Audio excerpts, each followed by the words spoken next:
Olá, meu amigo e minha amiga. É com muita felicidade que eu venho trazer com vocês hoje essa reflexão que será sobre a parábola do semeador. Ela está contida aqui no livro de Marcos, capítulo 4, entre os versículos 3 e 9.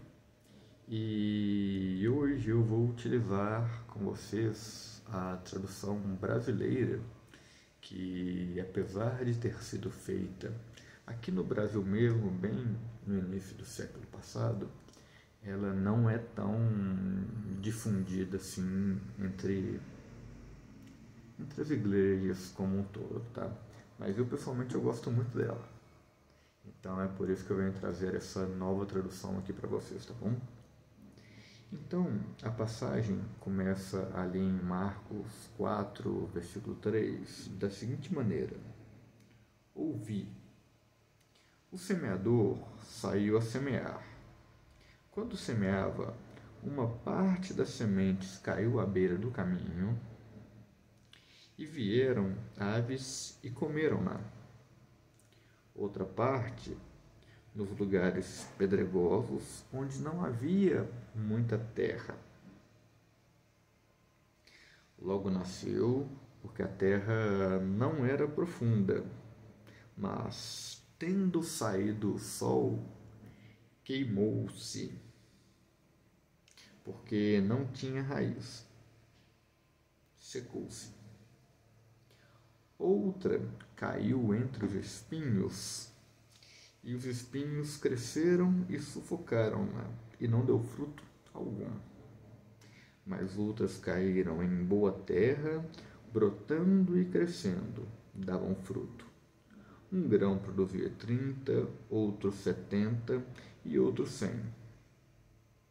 E disse Jesus: Quem tem ouvidos para ouvir, que ouça.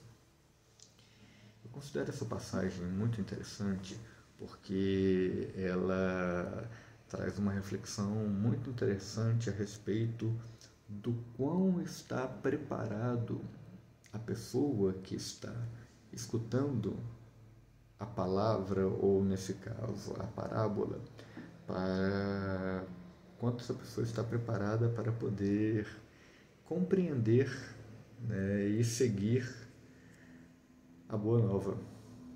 E é muito curioso porque sempre que eu leio essa parábola, eu me lembro muito de um livro que eu li há um tempo atrás, que seria o Livro dos Médiuns de Allan Kardec, que é quando ele fala que quando a pessoa não estiver com disposição para poder escutar o que ele pretende dizer, ou o que o novo espírito pretende dizer, que ele não insista muito naquele momento, mas que ele tente em uma segunda ocasião, porque pode ser que naquele momento a pessoa esteja endurecida e não vá entender a mensagem. E é mais ou menos assim a vida de nós que comentamos, que falamos a respeito dos conhecimentos sobre Deus. Pode ser que quem está escutando naquele momento não esteja interessada, não esteja preparada, ou mesmo despreze o assunto que estamos falando. Entretanto, não podemos desistir. E é bem interessante que, se a gente olhar essa parábola, a primeira parte diz respeito às sementes que caíam pelo caminho e que logo foram comidas pelas aves. Vejo que há um paralelo muito importante a respeito, daquelas pessoas com quem você vá levar a mensagem de amor ao próximo, do amor ágape pelo outro, e essa pessoa simplesmente ignora esses ensinamentos e deixa pelo caminho para que, como disse Jesus, as aves venham e comam.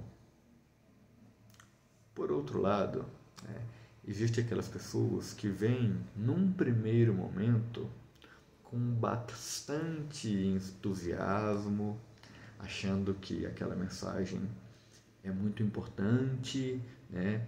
Entretanto, tem a terra rasa, ou seja, é possível que no primeiro momento aquela palavra até consiga criar as primeiras raízes, consiga brotar. Entretanto, como a terra é rasa, as raízes não conseguem crescer porque encontram várias outras resistências da pessoa ou do ambiente onde ela vive, enfim. E tão logo vem as primeiras dificuldades, ou seja, aquele sol mais quente, pelo fato de as raízes ainda estarem em uma região muito superficial, aquelas raízes se queimam e a pessoa volta para os hábitos antigos. Uma outra situação que é citada pelo Mestre Jesus neste momento é quando a palavra é semeada entre os espinhos. E o que seriam esses espinhos? Acredito eu que esses espinhos sejam a pessoa até aceita entender a boa nova. Entretanto, ela está tão presa a coisas não tão boas assim, a coisas que podem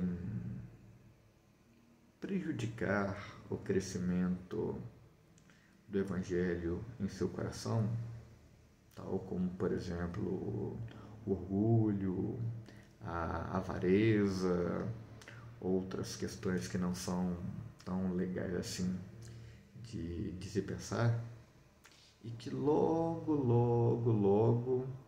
essas outras coisas começam a tomar um grau de importância muito maior para a vida daquela pessoa do que o ensinamento da prática de amar a Deus acima de todas as coisas e ao próximo com a si mesmo, e entender, né, que é importante que busquemos o reino de Deus e a sua justiça e que todas as coisas boas nos serão acrescentadas. Porém, devido à importância que aquela pessoa dá a outras coisas mais carnais, mais materiais, mais para o agora, mais para, enfim, para essa existência, para esse momento, não tem aquele desprendimento, pode ser que o tanto que a pessoa está ligada àquelas coisas materiais e que não são tão boas assim, pode ser que logo outras ervas que competem com aquela palavra que foi semeada acabem por sufocar o que foi ensinado. Por outro lado, olha o quanto que isto é legal. Quando você decide por assumir e praticar os ensinamentos do Mestre, você pode ter uma certeza muito importante. Aquilo que você começa a fazer, mesmo em silêncio, aquilo que você começa a praticar, aquilo que você começa a ensinar, não só em palavras, mas também em exemplo, como o próprio Mestre diz, caindo em uma boa terra, aquele grão pode produzir 30 vezes mais, outro 60 e outro até 100 vezes. Ou seja, através do nosso aprendizado, dos nossos exemplos, dos nossos ensinamentos, pode ser que espalhemos a boa nova a muito mais pessoas e muito mais pessoas também poderão fazer o mesmo. E dessa forma, quando a gente pensa no busque primeiro o reino de Deus, que todas as outras coisas nos serão acrescentadas, a partir deste momento em que nos tornamos terras férteis para que as sementes se multipliquem, certamente estaremos trabalhando para que todas as outras coisas boas também nos sejam acrescentadas. Quem tem ouvidos para ouvir, que ouça. E até a próxima.